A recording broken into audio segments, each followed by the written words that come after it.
¿Qué va a pasar con la televisión pública en Colombia tras la renuncia de Juan Pablo Vieri? Esta es la pregunta que quedó en el aire tras el escándalo que se desató por las declaraciones del ahora exfuncionario en torno a que iba a sacar del aire el programa Los Puros Criollos. Esto por no estar de acuerdo con las opiniones de Santiago Rivas, su presentador en general en sus redes de Twitter. Yo soy Cristina Castro, directora de Semana.com, y este es El Diario, el podcast en el que los periodistas de Semana les contamos a profundidad el tema más importante del día.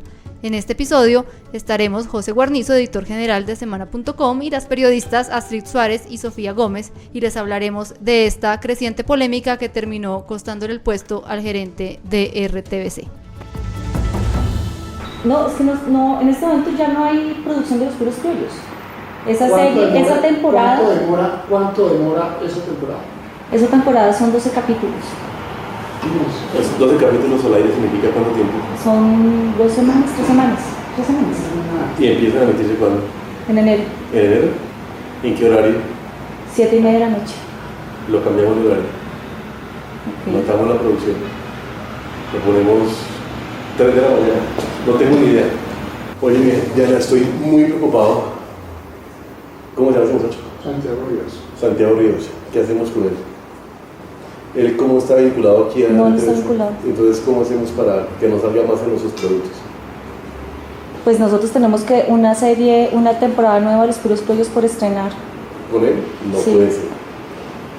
Pero la cosa es la siguiente, no podemos no emitir. No podemos no emitir porque eso hace parte de... ¿Pero ya grabamos esa serie? Claro, eso ya está entregado, ya está finalizado, ya está pagado, ya está todo. Muy difícil de hacer eso. Le vamos a cambiar el horario. No sé qué hacemos ahí, evidentemente. Ese señor está haciendo unas cosas que Es que realmente, a ver. Bueno, Cristina, estas fueron las palabras que le costaron el puesto a Juan Pablo Vieri. Hay que decir que esto generó pues un tsunami de polémica y muchísimas críticas, porque en primer lugar, él, antes de que se revelaran estos audios, de que la Liga contra el Silencio revelara estos audios el día miércoles, él había sido cuestionado por presuntamente haber sacado de parrilla a Los Puros Criollos de Santiago Rivas, y él en varias emisoras, incluyendo la W y Blue Radio, pues había dicho que él no estaba detrás de esta censura, que en RTBC no se censuraba, y con estos audios que se revelaron el día miércoles, pues quedó en evidencia que evidentemente quiso sacar de una manera, digamos, un poco chambona, por decirlo de alguna manera, sacar del aire a este programa que tiene mucho éxito, simplemente porque Santiago Rivas había aparecido en un programa de La Puya criticando todo lo concerniente alrededor de ese proyecto de ley de las TICs, y pues esto pues definitivamente generó que se posicionara el hashtag durante el miércoles y el jueves y abundaran las críticas, no solamente de opinadores públicos, de congresistas y demás, para que él abandonara su puesto, en parte, sobre todo porque este es un canal público que se supone en el cual deben caber todas las opiniones y todos los tipos de expresiones que se puedan, y no es, digamos, un canal dedicado a la propaganda del gobierno. José, creo que era verdaderamente insostenible la permanencia de Juan Pablo Vieri como gerente de la RTBC. Como bien usted lo dice, se trata de un organismo muy sensible, se trata del organismo que maneja los medios públicos del Estado, y uno se imaginaría que pues podría tener como una comparación a lo que sería la BBC de Londres o la Deutsche Welle en Alemania, y esta forma en como Juan Pablo Vieri queda en evidencia sobre el manejo que le da a la parrilla de programación, pues lo dejaba verdaderamente muy mal parado. Sin embargo, Vieri también ha tenido unos argumentos de respuesta. Hay que decir, José, que en su carta de renuncia él no manifiesta casi que pues ningún sentido de arrepentimiento por la forma como se habló y cómo se dirigió respecto al Santiago Rivas y al programa de Los Puros Criollos, sino que prácticamente se podría decir que, si bien renuncia, un poco su defensa también es el ataque. Él cuestiona mucho la forma como estos audios llegaron a La Puya, José, y asegura que se trata de una grabación ilegal, y le abro comillas, que quiere desorientar a la opinión pública respecto a las irregularidades encontradas y denunciadas que se venían desarrollando en la gestión y manejo de la televisión pública. y que en su momento puso en conocimiento de las autoridades. Él básicamente está alegando que hay una persecución en su contra y que esta polémica que le hace la puya, esta polémica alrededor de los puros criollos, tiene un tema de fondo.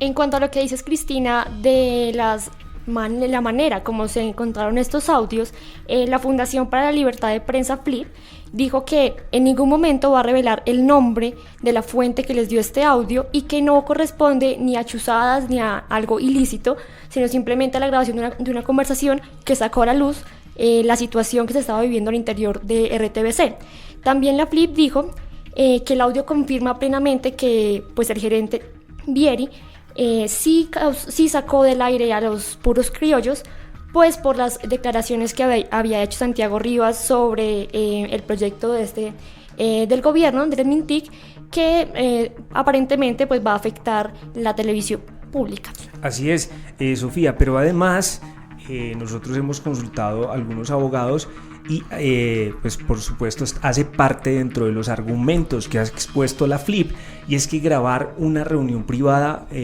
por alguno de sus participantes no es ilegal, no es mucho menos algo ilícito, y esto pues hace parte, digamos, de uno de los puntos de debate que se empezaron a discutir alrededor de la defensa que estaba haciendo Juan Pablo Vieri. Dice Catalina Botero, que es decana de Derecho de la Universidad de los Andes, decía ella en una columna y luego lo repitió en varios trinos, que cuando una organización defensora de los derechos humanos o un medio de comunicación hace público un audio de un funcionario público sobre un tema de interés público, no está violando los deberes de la profesión. Hay una diferencia entre capturar información y difundirla, dice Catalina Botero. José, yo creo que también es muy claro que cuando uno se habla de chuzadas, pues la mayoría de personas asocian con esta forma ilegal de interceptar comunicaciones telefónicas, y pues no es el caso de lo que acaba de suceder con Juan Pablo Vieri. Si bien pues es claro que, como nos dice Sofía, nunca se sabrá quién produjo estos audios, lo que sí puede ser claro es que fue una de las personas que estaba presente en esa conversación, y la ley autoriza a las personas que se sienten que pueden estar en un momento en que sus derechos pueden ser vulnerados o que se está ante la posible comisión de un delito a poder grabar esas conversaciones. Lo que no es legal es que uno, por ejemplo, ponga una grabadora debajo de la mesa, como sucedió en la Corte Suprema de Justicia, para grabar una conversación de un tercero, o a que uno intercepte por medio de un hacker las conversaciones telefónicas, que al parecer no fue el caso de lo que sucedió en este momento en la RTBC. Así es, Cristina. Ahora la pregunta es: ¿qué decisión va a tomar el presidente para reemplazar a Vieri? ¿Y qué va a suceder con el proyecto de ley de las TICs? Ahí se va a definir, según los expertos, según los críticos y según personas del gobierno, el futuro de la televisión pública en Colombia. Astrid, usted que cubre el Congreso, ¿cómo se dará a tramitar este proyecto de ley y qué puede pasar a continuación? Bueno, José, pues el proyecto de ley ya ha surtido casi la mitad del trámite en el Congreso. Recordemos que el gobierno le dio mensaje de urgencia, por lo tanto se debatió en comisiones conjuntas, las comisiones sextas del Senado y Cámara, y allí fue aprobado.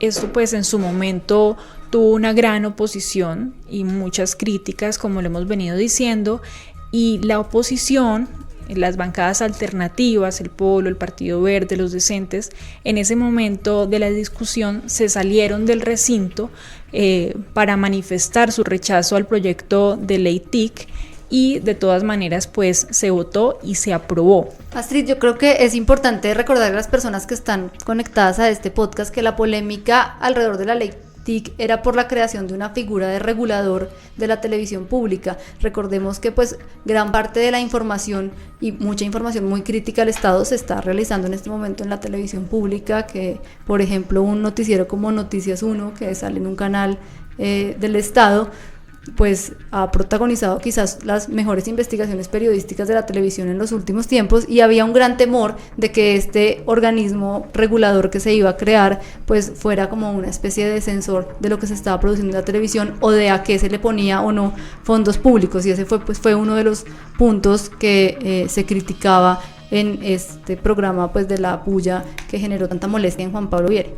Actualmente existe la ANTV, y por el otro lado está la Comisión de Regulación de Comunicaciones, que están aparte, pero lo que propone el proyecto de Mintic es que haya un regulador convergente que esté a cargo del ministerio, es decir, que el ministerio va a ser el que tome las decisiones finales y no va a haber una independencia entre una y la otra como existe en este momento. Además, que van a haber esta comisión, este regulador convergente va a tener cinco funcionarios y 2 de ellos van a ser elegidos, según el proyecto, por el mismo presidente Iván Duque. Los otros 2 van a hacer unos cargos por convocatoria pública y va a haber un representante de la televisión pública solamente. Entonces todo esto es bastante polémico, pero pues además está también las licencias para el uso del espectro electromagnético, que pasarán de 10 años a 20 años. Y esto también se podrá prorrogar sin que paguen otra vez todos los derechos para utilizarla. Bueno, pues sí, yo creo que este episodio que sucedió con Juan Pablo Vieri, pues es una señal de que si entra un ente regulador que tiene muchísimo control del gobierno de turno, pues por supuesto la libertad de expresión también va a estar, digamos, en peligro. No hay, digamos, una diferenciación en todo este episodio entre lo que significa el Estado, un canal público de todos los colombianos, y un canal a disposición de un gobierno, y eso es lo que de alguna manera Santiago Rivas ha señalado también en adelante. Vamos a escuchar al senador Jorge Enrique Robledo, que ha sido uno de los grandes detractores de este proyecto. Una ley muy mala contra la televisión pública, pero además contra la televisión en general. Esa es una norma en beneficio de las transnacionales, de los extranjeros, y en contra del cine, la televisión, el internet, la radio nacional. Profundamente retardataria. Entonces Santiago simplemente dio su opinión. Yo no estoy de acuerdo con esa norma. Bueno.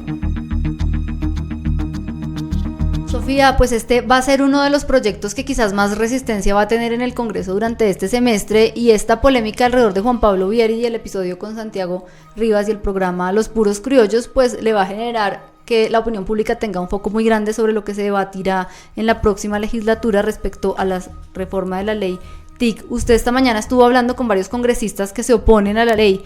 ¿Por qué para ellos esta ley atenta para la televisión pública?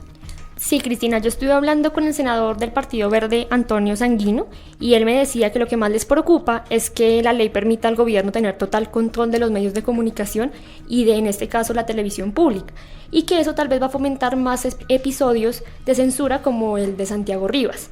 Entonces escuchemos las razones que él argumenta.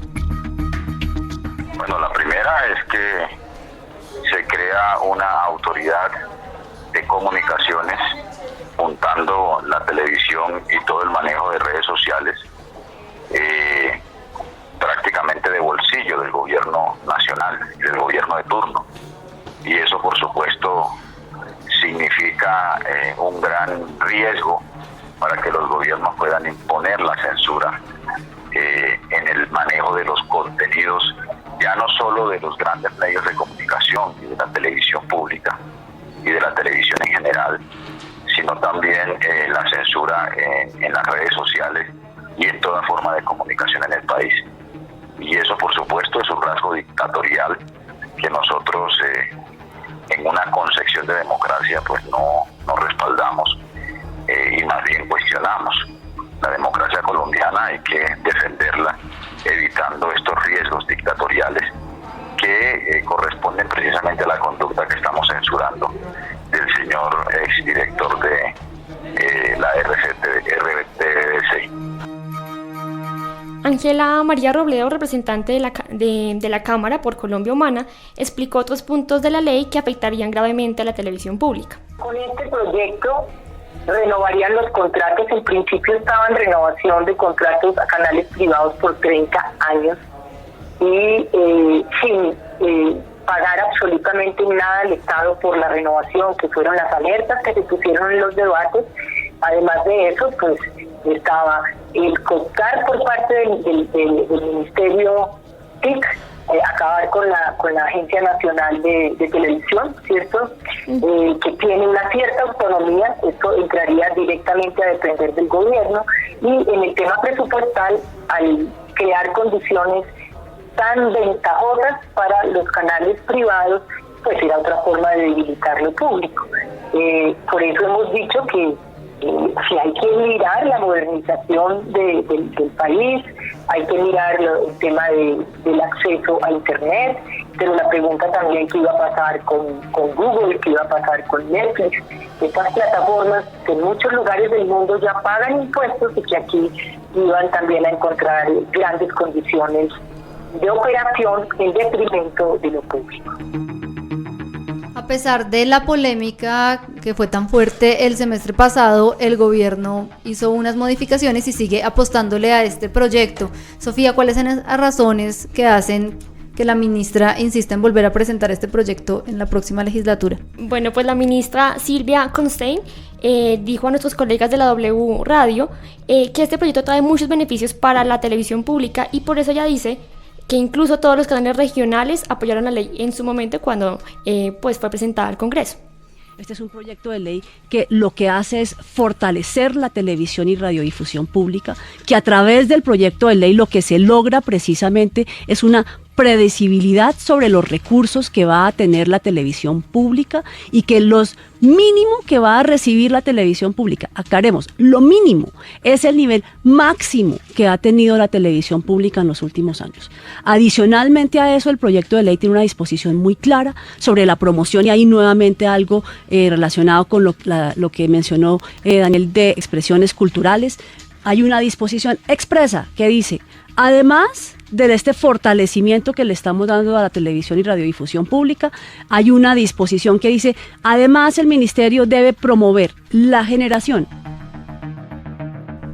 Bueno, José, pues antes de que comience esta polémica por el nuevo trámite que se le dará a la ley TIC, pues viene un debate muy interesante y es quién debe ser el reemplazo de Juan Pablo Vieri. Ya se han escuchado muchos nombres, se especula, por ejemplo, que podría llegar a ser Hassan Nazar, quien acaba de retirarse de RCN, y sin embargo se abre sobre todo es un debate de cuál es ese perfil que se busca para una persona que gerencie RTBC.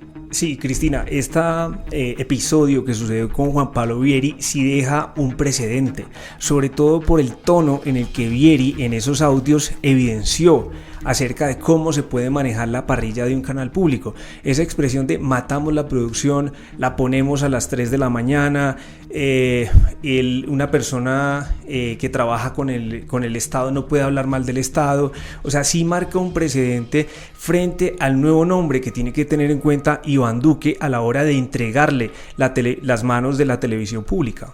La buena noticia, José, es que quizás antes de esta polémica, quien se nombraba para RTBC no era uno de esos cargos, digamos, muy apetecidos en la repartición de las cuotas burocráticas y no había un ojo puesto sobre la persona que iba a llegar aquí. Después de esta polémica, pues muy probablemente esto se convertirá en un debate nacional y quien llegue a reemplazar a Juan Pablo Vieri, pues deberá poder responder a todas esas expectativas que tenemos los colombianos sobre cómo debe ser el manejo de la información. Uno esperaría que no fuera una persona pues que se matriculara en un sector de la política, sino que fuera un verdadero experto en una parrilla de programación que no solamente es informativa, sino que pues recordemos que en la televisión pública salen los fondos y se producen una multiplicidad de formatos de todos los temas, pues desde culturales, políticos, de análisis, históricos, que deben seguir apostándose con mucha calidad. Sí, además lo prometió Iván Duque cuando estaba en campaña.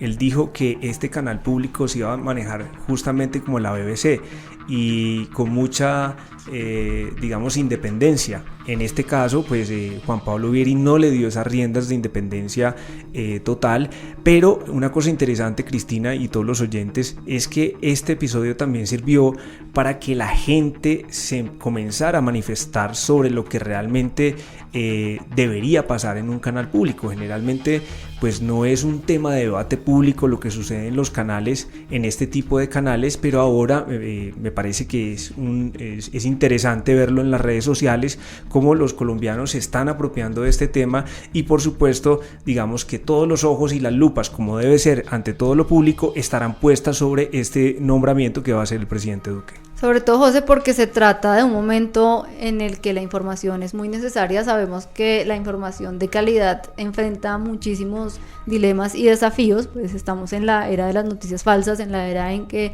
muchos de los medios tradicionales viven una crisis económica importante, y el hecho de que existan medios públicos que puedan estar por encima de esas preocupaciones que tiene el sector privado, pues hace que la RTBC se vuelva un organismo fundamental para lo que viene del gobierno. Acá también pues Duque me dirá su talante sobre qué tanto va a ceder ante las presiones políticas de las decenas de personas o las decenas de sectores que querrán seguramente quedarse con la RTBC, porque también recordemos que es una entidad que maneja un presupuesto y una nómina muy importante, y que pues no es despreciable para ninguno de estos sectores políticos quien podrá quedar allí.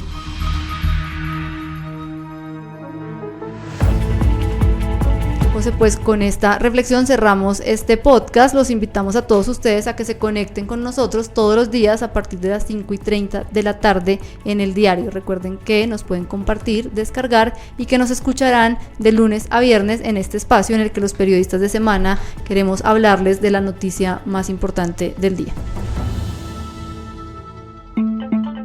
¿Hacia dónde va el país en este 2019? En el Gran Foro Colombia, que realizaremos el 29 de enero en Cartagena, reuniremos a tomadores de decisiones y expertos para analizar el rumbo que debe tomar el país. Adquiera su boleta con el 20% de descuento hasta el 26 de enero. Organizan Semana, Dinero, Ecopetrol, Essentia, United Health Group, Colmédica, Clínica del Country y el Hotel Intercontinental Cartagena de Indias. Con el apoyo de Allianz, Surtigas, Grupo Ortiz, Matrix Consultings, ISA, KMA Construcciones y la Cámara de Comercio de Cartagena. Más información en www.forosemana.com.